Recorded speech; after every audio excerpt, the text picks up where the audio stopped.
പ്രിയമുള്ള പ്രേക്ഷകരെ നമസ്തേ. നാം ഇവിടെ ചർച്ച ചെയ്യുന്നു ചാരവശാൽ ശുക്രൻ്റെ രാശിചാരം. ശുക്രൻ കുംഭൻ രാശിയിലേക്ക് പ്രവേശിക്കുകയാണ്. ശുക്രൻ കുംഭൻ രാശിയിൽ സ്ഥിതി ചെയ്യുക കേവലം 25 ദിനങ്ങൾ മാത്രമാണ്.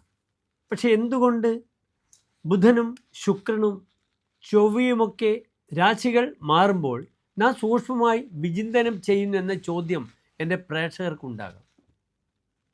വ്യാഴം വർഷത്തിലൊരിക്കൽ മാറുന്നു. എല്ലാവരും ശ്രദ്ധിക്കും വ്യാഴത്തിൻ്റെ ചാരവശാലുള്ള മാറ്റം. ശനി 2.5 വർഷം നിൽക്കുന്നു. അതിനിടയിൽ പലപ്പോഴും വക്രിയായി വരുന്നുണ്ട്, അല്ലെങ്കിൽ അതിചാരമുണ്ടാകുന്നുണ്ട്. രാഹുകേതുക്കൾ 1.5 വർഷം മാറുന്നു. ആദിത്യൻ മാസത്തിൽ മാറുന്നു. ചന്ദ്രൻ 2.25 ദിനത്തിൽ മാറുന്നു. പലപ്പോഴും ബുധനും ശുക്രനും 30 മുതൽ 45 ദിവസമാണ് സാധാരണ രാശിയിൽ നിന്ന് മറ്റു രാശിയിലേക്ക് മാറാനുള്ള സമയം. ചൊവ്വയും അപ്രകാരമാണ്. ഉദാഹരണമായി ബുധൻ 65 ദിവസമാണ് ഇപ്പോൾ കുംഭൻ രാശിയിൽ നിൽക്കുന്നത്. അപ്രകാരം ചൊവ്വ 4 മാസം 120 ദിവസമൊക്കെ നിന്നത് കാണാറുണ്ട്. ഇവിടെ പെട്ടെന്ന് ഫലം ചെയ്യുന്ന ഗ്രഹങ്ങളാണ് ബുധനും ശുക്രനും. ഇതായത് ഗാംബ്ലിംഗ് പ്ലാനറ്റാണ്.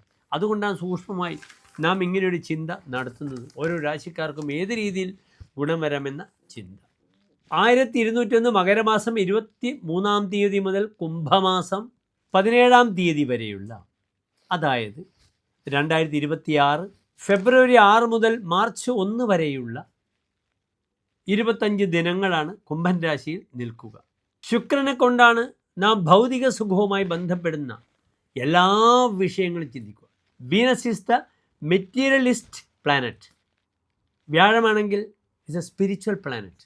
മെറ്റീരിയൽ പ്ലാനറ്റ് ആകുന്നു ശുക്രൻ. വിവാഹം, ആഡംബരം, വാഹനം വാങ്ങുക, ധൂർത്തടിക്കുക, കാശ്, ഇതൊക്കെ ശുക്രൻ്റെ ധർമ്മമാണ്. സ്ത്രീകൾ, സുഹൃത്തുക്കൾ, പബ്ബിൽ പോവുക, അടിച്ച് പൊളിക്കുക, ഇതൊക്കെ ശുക്രൻ്റെ ധർമ്മമാണ്.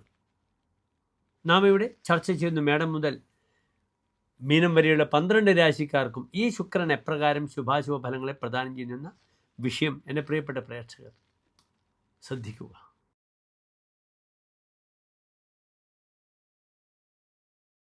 ഉത്രാടം നക്ഷത്രത്തിൻ്റെ അവസാനത്തെ 45 നാഴിക, തിരുവോണം അവിട്ടം നക്ഷത്രത്തിൻ്റെ ആദ്യത്തെ 30 നാഴിക വരുന്ന 2.25 നക്ഷത്ര സമൂഹമാണ് മകരം. ഇവിടെ മകരം രാശിക്കാർക്ക് ശുക്രൻ നിൽക്കുന്നത് നല്ല ഭാവത്തിലാണ്, 2-ാം ഭാവത്തിലാണ്. 2-ാം ഭാവം വാക്കാണ്, 2-ാം ഭാവം ധനമാണ്, 2-ാം ഭാവം താൻ പരിരക്ഷിക്കേണ്ടുന്ന തൻ്റെ കുടുംബമാണ്. ശുക്രൻ മകരം രാശിക്കാർക്ക് 2 ഭാവങ്ങളുടെ ആധിപത്യമുണ്ട്. ഒന്ന്, അവരുടെ 5-ാം ഭാവം, അവരുടെ ബുദ്ധി, പ്രതിഭ, സന്താനങ്ങൾ, ഉത്തരവാദിത്തങ്ങൾ, അവരുടെ റെസ്പോൺസിബിലിറ്റീസ്, കൺസൾട്ടൻസി, ഇതൊക്കെ ചിന്തിക്കേണ്ട ഭാവമാണ് ബുദ്ധിഭാവം. 10-ാം ഭാവമാണെങ്കിലോ അവരുടെ എല്ലാ രീതിയിലുള്ള കർമ്മം, തൊഴിൽ, നല്ല സഹായികൾ, ആലംബനം, തന്നെ ആശ്രയിക്കുന്നവർ. അതിനാൽ ഈ ശുക്രൻ ധാരാളം നന്മകൾ പ്രദാനം ചെയ്യും. മകരം രാശിക്കാരുടെ മക്കൾക്ക് വളരെയധികം നന്മകൾ ചെയ്യും. മകരം രാശിക്കാരായ വിദ്യാർത്ഥികൾക്ക് വളരെയധികം നന്മകൾ പ്രദാനം ചെയ്യും. ബൗദ്ധിക തലത്തിൽ അവർക്ക് വളരെയധികം വളർച്ചകൾ ഉണ്ടാകാം. മക്കളുടെ വിജയം കണ്ട് പേരൻസിന് വളരെയധികം സന്തോഷിക്കാം.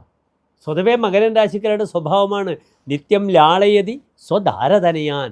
തൻ്റെ ഭാര്യയെയും മക്കളെയും സന്താനങ്ങളെയും അങ്ങനെ ലാളിക്കുന്നവരാണ്.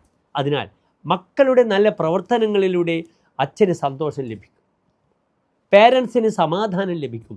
പ്രീണാദിയ സുചരിതേഹി പിതരം സപുത്ര. നല്ല പ്രവർത്തനങ്ങളിലൂടെ തൻ്റെ പിതാവിനെ സന്തോഷിപ്പിക്കുന്നവരാണ് യഥാർത്ഥ മക്കൾ. അതിനാൽ അതൊക്കെ വളരെ നന്നാവും. കുടുംബത്തിൽ സമാധാനമുണ്ടാകാം. പിന്നീട് കർമ്മമേഖലയിൽ ധനമുണ്ടാകും. കർമ്മമേഖലയിൽ നല്ല വാക്കുകൾ സംസാരിച്ച് മുന്നോട്ട് പോകാം. ഈ റെപ്രസെൻറ്റേറ്റീവ്സുമായി ബന്ധപ്പെടുന്നവർക്ക്, അപ്രകാരം തന്നെ വാക്കുകൊണ്ട് ജീവിക്കുന്നവർക്കൊക്കെ തന്നെ പല അംഗീകാരങ്ങൾ ലഭിക്കും. എഴുത്തുകാർക്ക്, പ്രാസംഗികർക്കൊക്കെ തന്നെ മകരം രാശിക്കാർക്ക് വളരെയധികം അനുകൂലമായ പല കാര്യങ്ങളും സംഭാവ്യമാണ്. ഈ പറഞ്ഞ മുന്നിൽ നിൽക്കുന്ന 25 ദിനങ്ങളെന്ന് ആലോചിക്കുക. മന്ത്രപതിയായതുകൊണ്ട് നന്നായി മന്ത്രം ജപിക്കുക. പഠനത്തിന് കുട്ടികൾക്ക് ഓം സം സരസ്വത്യൈ നമഃ എന്ന മന്ത്രം വളരെ ഗുണകരമാണ്. അപ്രകാരം എവരി ഫ്രൈഡേ ഗണപതിക്ക് നാളികേരം 3 വെള്ളിയാഴ്ചകൾ കൊടുക്കുന്നത് വളരെ ഗുണമാണ്. ഓം ഗം ഗണപതയേ നമഃ, ഇതാണ് മന്ത്രം. അതിനാൽ എല്ലാ നന്മകളും മകരം രാശിക്കാർക്ക് പ്രാർത്ഥിക്കുന്നു. നന്ദി, നമസ്തേ.